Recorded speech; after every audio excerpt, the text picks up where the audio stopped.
कमल ने इस कथन का कोई उत्तर नहीं दिया। शेफाली के इस विचार में कोई तर्क देना उसने अच्छा नहीं समझा।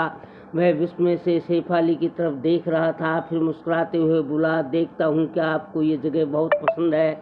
प्रशंसा के इस वाक्य में शेफाली का चेहरा लाल हो गया। उसे लगा कि कमल मजाक कर रहा है, लेकिन कमल को ये समझने में देरी नहीं लगी कि शेफाली में सौंदर्य के साथ साथ परिपक्व बुद्धि का भी सामंजस्य है। इस प्रकार जैसे जैसे कमल उस परिवार के निकट आता गया, शेफाली भी मुकर होती गई। उसके लिए कमल अब इस घर के सदस्य की तरह था। उसके जीजा जी के अभिन्न मित्र शेफाली के साहित्य में भी रुचि थी। कमल के साथ जब तब साहित्य की चर्चा होती थी और सरस हास प्रयास से उसका चेहरा भोर की किरण जैसा लाल हो जाता था। और उस दिन की घटना को तो वह कभी नहीं भूल सकती। जीवन में प्रतिदिन कोई न कोई घटना घटती ही रहती है, लेकिन उसमें कुछ पल इतने कोमल, यादगार और आकर्षक होते हैं कि दिल में वह सदा के लिए जगह बना लेते हैं। फुलवारी के एक कोने में बैठी शेफाली पंचमी के चांद की शोभा को निहार रही थी। वह चांद के इस रूप में खोई थी। कमल दबे पांव आया और उसके पीछे जाकर जोर से बोला, सांप। सांप का नाम सुनते ही शेफाली चौंक उठी और पीछे की तरफ भागी। वह गिरने को थी कि कमल ने उसको दोनों बाहों को पकड़ लिया, फिर भी डर दूर न हुआ। वह कमल की तरफ देखते हुए बोली, कहाँ? कमल उसके बालों की लटकती हुई चोटी को हाथ में लेकर बोला, ये यहाँ। शेफाली की अब जान में जान आई।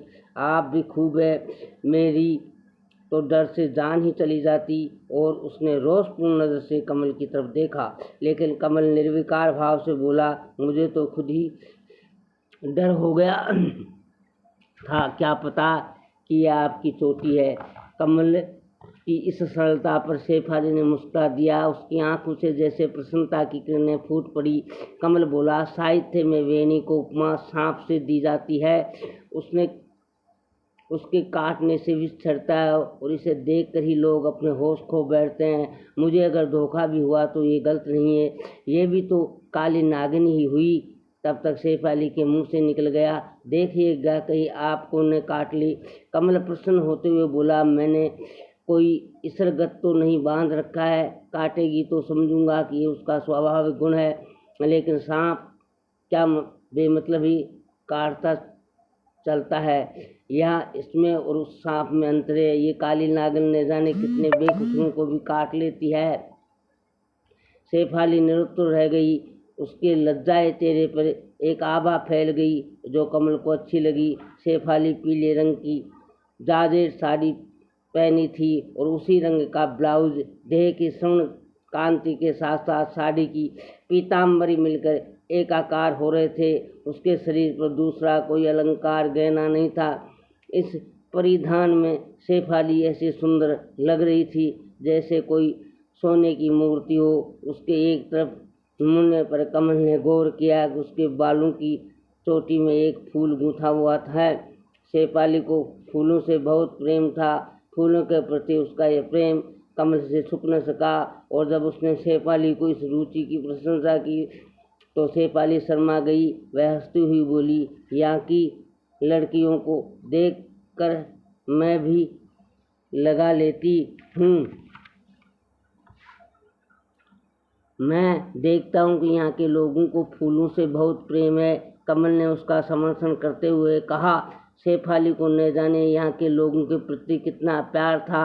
वह बोली, यहाँ किसी ऐसी लड़की को आप नहीं देखेंगे जिसने फूलों से अपना श्रृंगार न किया हो। प्राचीन भारतीय साहित्य में वन कन्या का जो वर्णन मिलता है वह सब मुझे इन लोगों में दिखाई पड़ता है।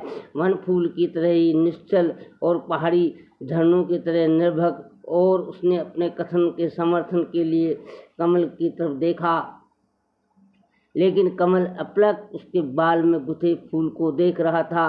शेफाली की आंखें लज्जावश नीचे झुक गई।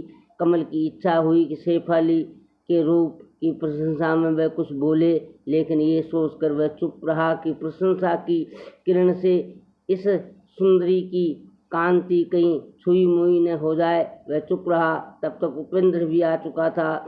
दोनों को ऐसे चुप देखकर वह बोला, तुम दोनों यहाँ क्या कर रहे हो? चांद की शोभा देख रहा हूँ। कमल ने जवाब दिया, आकाश की चांद की या धरती के चांद की? उपेंद्र ने व्यंग किया, धरती के चांद में आकाश के चांद की तुलना कर रहा हूँ।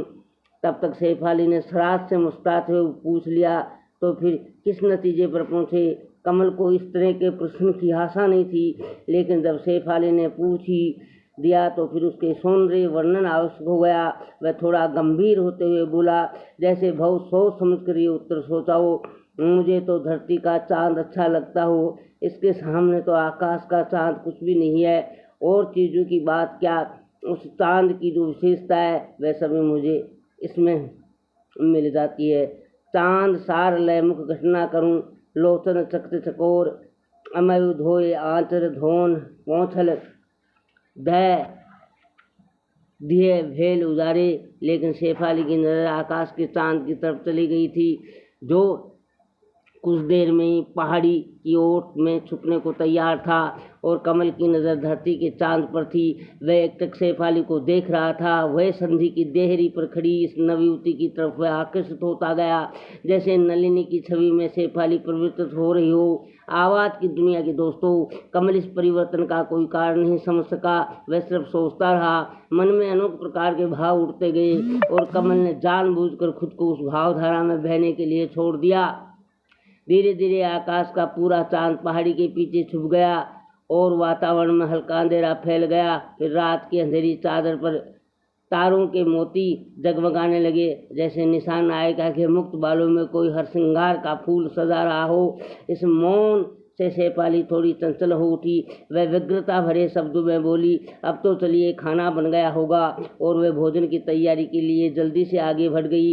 उपेंद्र ने कमल की पीठ पर हाथ रखते उसका ध्यान भंग किया। कहिए कवि जी, इसी कारण कहता हूँ कि तुमको अब सजीव कविता चाहिए। ऐसे कल्पना के जंगल में कब तक भटकते रहोगे?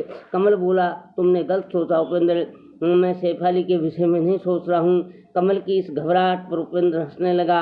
मैंने तो ये नहीं कहा था, और तुम खुद सफाई देने लगे। चोर के तिनके की आवाज़ से भी डर लगता है। दोनों के ठाके से रात की निष्पता प्रज्वलित हो उठी। चांद का निचोड़ लेकर मुखा निर्माण किया। चकोरों की आंखें चकित रह गई। सुंदरी ने अमृत से धोकर हाथों से आंचल से पूछा, दसों दिशा में चांदनी में नहीं उठी विद्यापति की पद की पंक्तियाँ? आवाज़ की दुनिया के दोस्तों, दूसरे दिन सुबह कमल की नींद देरी से टूटी। बाहर बरामदे में आया तो उसने देखा कि फुलवाड़ी में सैफ अली फूल चुन रही है। सद्य स्नान किए उसके बाल किसी मुनि कन्या की तरह प्रतीत हो रहे। एक बार वह तिरछी नज़र से कमल की तरफ देखकर फूल तोड़ने लगी। अचानक कमल को रविंद्रनाथ की ये पंक्ति याद आ गई।